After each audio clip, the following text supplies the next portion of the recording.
New York City Ballet both is and isn't in limbo. Peter Martins resigned as ballet master-in-chief on January 1. Since early December, the artistic life of the company has been run by a team of 4 young people, all under 40. Weeks or months are likely to pass before any permanent successor is appointed. Until June, the company dances repertory announced last year by Mr. Martins. No dance company is static. Performances bring change. In the current 6-week season, through March 4, some careers have made advances, others not. Whoever takes over City Ballet long-term must address not just the legacy of Mr. Martins but also the achievements of this interregnum, too. A controversial slap in Mr. Martins's Romeo and Juliet has been deleted. The ballerina Patricia McBride has coached a role she created. There have been impressive debuts in individual roles. Not least, there's a new name on people's lips, that of the 18-year-old Roman Mejia, who was promoted to the corps from apprentice by Mr. Martins in November. This month, Mr. Mejia danced the faun soloist in the fall section of Jerome Robbins's The Four Seasons and Mercutio in Mr. Martins's Romeo and Juliet. He has dash, sunniness, spontaneity, courtesy, speed, precision, sparkle, enthusiasm. He can arrive in the air before you saw the jump coming, beat his legs together or flourish his feet in rings while up there. And he turns, both fast and slow, with the same mixture of impulsiveness and security he brings to everything. There's plenty yet we don't know about Mr. Mejia. Can he partner? But the rainbow-like naturalness of his dancing makes this early stage of his career a joy for the audience. How's the rest of the company dancing? The Four Seasons was a good place to check in.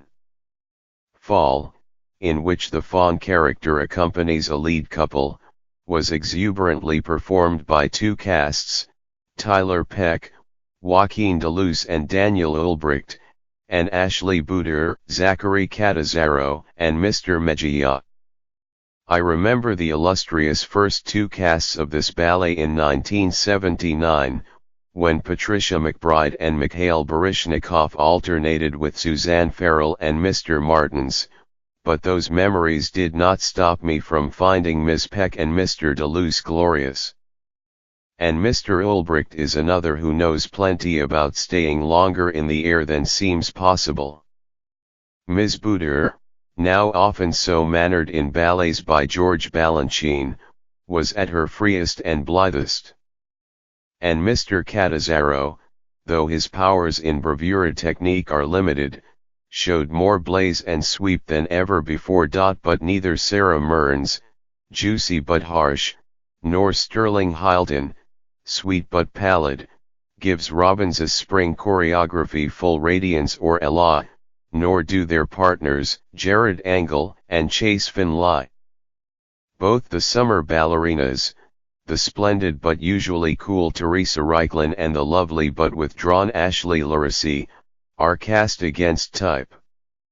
Ms. Reichlin, in superb form all season, relished the chance to show a new voluptuousness. The insular Ms. Laracy, however, badly needs awakening. She scarcely connects to anyone else on stage. Most of City Ballet's repertory currently contains comparable unevenness. Who can neatly sum up the overall effect Mr. Martins has left on today's company?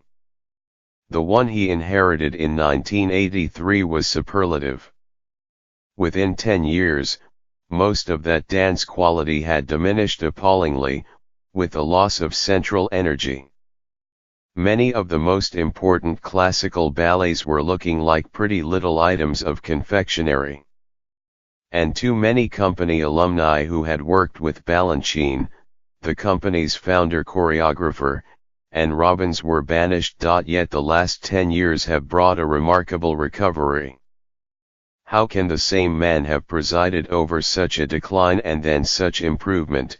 Two of the most signal features of Balanchine style dancing that takes the dancer out off balance as if over a brink and that arrives with, or ahead of, the beat as if embodying it were so diluted by 2007-08 that you could seldom feel their presence at all.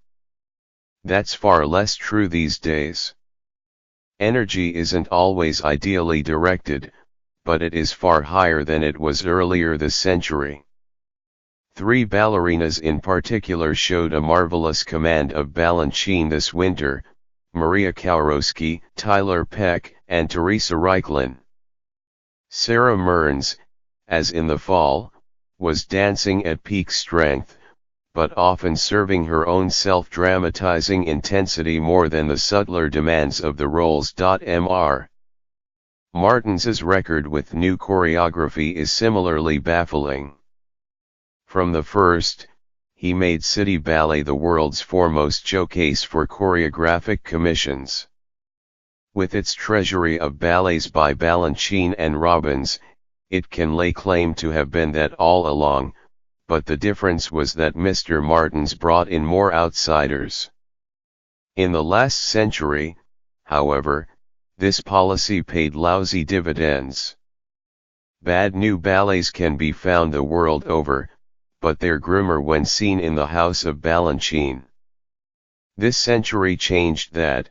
The company has produced more of the world's best new ballets than any other troupe. So this winter we saw again Alexei Ratmansky's Russian Seasons, 2006.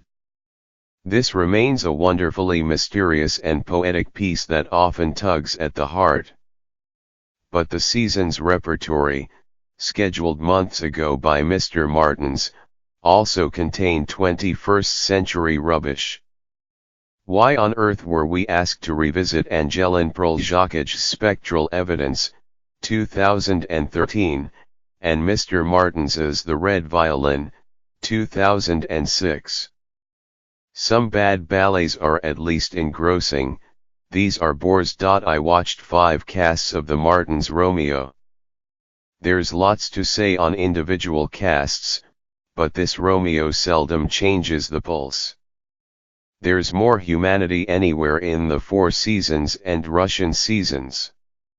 As for the Balanchine ballets, they release something that seems larger than humanity, spirit made visible. Along comes the right debut in the right role, Russell Jansen as phlegmatic in The Four Temperaments, Unity Felon as the third ballerina in Divertimento No. 15, and the sense of rightness is immense, the harmony of the spheres.